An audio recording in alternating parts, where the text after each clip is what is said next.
रमजान की 16वीं सहरी का वक्त था। अली जल्दी जल्दी सहरी कर रहा था क्योंकि उसे दोस्तों के साथ बाहर जाना था। उसकी बूढ़ी माँ ने कमरे से पुकारा, अली बेटा, मेरी तबीयत बहुत खराब हो रही है, क्या आज सहरी मेरे पास बैठकर कर लोगे?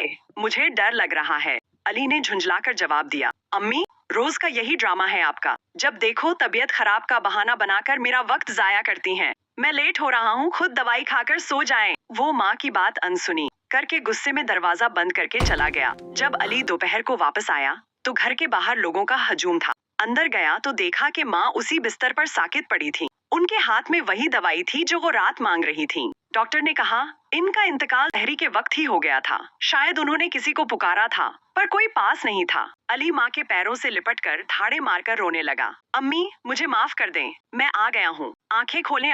और अब सिर्फ खामोशी थी। 16वीं सहरी का सबक ये है कि माँ बाप की पुकार पर उफ तक ना कहो, क्योंकि जब वो चले जाते हैं तो दुनिया की सारी दौलत देकर भी आप उनका एक जुमला नहीं सुन सकते।